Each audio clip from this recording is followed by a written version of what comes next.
Mathieu, ce week-end c'est à Saint-Pantaléon, déplacement, match nul à nouveau. Tu peux nous raconter un peu les événements, le scénario et puis le déroulement de ce match? Alors on fait une bonne entame de match dans l'ensemble.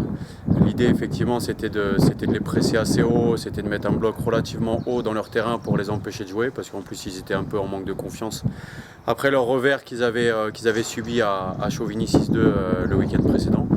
Donc l'idée c'était de ne pas leur accorder d'espace et d'essayer de récupérer le ballon assez haut. On l'a plutôt bien fait pendant une dizaine de minutes, un quart d'heure maxi.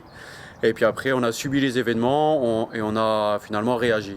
Voilà, donc on a concédé beaucoup d'occasions. Bien heureusement pour nous, on revient au score à la mi-temps avec le partage et un match nul 0-0. Ceci étant, on perd quand même 2 joueurs à la pause avec Wari et Julien qui sont obligés de sortir sur blessure. Donc forcément, changement dès la reprise. Et puis on a sur une opportunité, on ouvre le score à la 55e sur une frappe de Thibaut avec un ballon récupéré assez haut dans leur camp. Après c'est pareil, on subit un peu, on subit, et puis on a une ou deux situations très intéressantes, dont une grosse à 10 minutes de la fin, 7-8 minutes de la fin, qu'on ne concrétise pas, et puis on prend cette égalisation dans les 5 dernières minutes. Donc au final, vu la physionomie du match, c'est un petit peu dommage parce qu'on mène 1-0 et puis on a cette opportunité de corser l'addition. Mais lucidement, objectivement, le partage des points n'est pas illogique.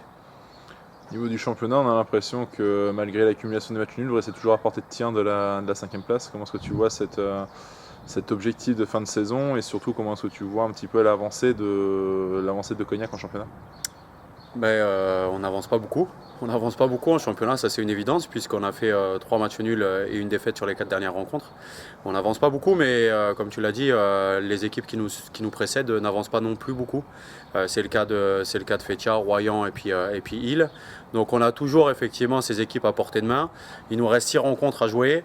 Donc l'idée c'est d'essayer de renouer avec la victoire dès samedi contre Poitiers. Ça serait une bonne opportunité pour enclencher une dynamique sur le sprint final et essayer d'accrocher effectivement cette 5e place qui nous tend encore les bras. Voilà, puisqu'on a, il faut le rappeler quand même, un match en retard qui se disputera le week-end du 16 mai contre Brive. Donc on a toujours les cartes en main, on a toujours la possibilité de recoller à ces équipes-là. Donc d'autant qu'on affrontera une équipe comme Royan par exemple qui est juste devant nous. Donc voilà, à nous de prendre cet objectif avec beaucoup d'enthousiasme et en essayant d'accrocher quelque chose d'intéressant sur la fin de saison. Poitiers ce week-end, ça va être une rencontre entre une équipe de Cognac qui aime jouer au ballon et une équipe de Poitiers qui est solidement installée à la 3e place. On peut s'attendre à une belle rencontre de football samedi soir à la Belle Allée? J'espère, c'est ce que je vais dire aux joueurs de toute façon. Voilà, la réception de Poitiers doit être l'occasion pour nous d'essayer de montrer les mêmes choses, le même état d'esprit qu'on avait pu montrer notamment sur le match d'Ille.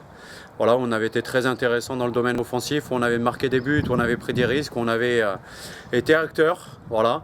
On l'a été beaucoup moins sur le match de Saint-Pantaléon. J'espère qu'on retrouvera effectivement cet état d'esprit, cet talent, cette envie en tous les cas d'attaquer, cette envie de prendre des risques, tout en essayant de garder un équilibre, puisque effectivement cette équipe de Poitiers est quand même relativement bien armée.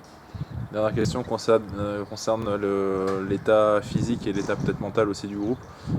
Physiquement, mentalement, dans quelles conditions sont tes joueurs à l'approche du sprint final? Il y a quelques petits bobos. Voilà, on n'a déjà pas un effectif qui est très très fourni. Il y a quelques petits bobos. Wari, on va faire le point ce soir, mais il avait un gros hématome quand même sur la cheville. Il y a Julien qui a eu un petit souci au niveau de son épaule ce week-end aussi, donc on fera le point avec lui vendredi en fin de semaine. Mentalement ils sont prêts à livrer un gros match au week-end. C'est toujours des bons matchs à disputer parce que c'est des équipes quand même qui sont intéressantes physiquement, dans le jeu un petit peu moins, mais c'est toujours des équipes qui sont en haut du tableau, voire en CFA2, voire davantage. Donc c'est forcément des bons matchs à disputer, qui plus est chez nous. On avait fait un bon match là-bas, on avait fait un partout là-bas, avec un peu de réussite, mais avec beaucoup de solidarité, beaucoup de solidité de la part du groupe. Donc j'espère retrouver aussi aussi voilà, cette solidité qu'on avait pu avoir et qu'on avait montré au match aller. Et puis essayer de rajouter effectivement ce qui fait notre force aussi à un moment donné, c'est de jouer au foot. Voilà, on a une équipe qui sait jouer au foot, qui doit jouer au foot et qui doit poser des problèmes par et à travers le jeu. Ce week-end, il y a eu une autre rencontre avec l'équipe B qui a été s'imposer à Sireuil, victoire 2-0 et surtout contre Sireuil, pardon, c'était pas Sireuil, c'était contre Sireuil 2-0. Victoire qui assure le maintien et une 10e rencontre de rang sans défaite. J'imagine que là aussi c'est une satisfaction. Ouais, c'est une vraie satisfaction. C'est une vraie satisfaction. Ça fait du bien parce que voilà, on a galéré un petit peu effectivement pendant un moment. Voilà, on avait du mal à avoir des résultats avec cette équipe. Là, ils ont trouvé une vraie solidité. Ils marquent 2 buts là contre Sireuil, une équipe quand même qui était bien placée sur la première partie de saison. Donc voilà, c'est de bon augure. Ça va permettre de travailler aussi sereinement sur la fin de saison pour cette équipe. Merci Mathieu.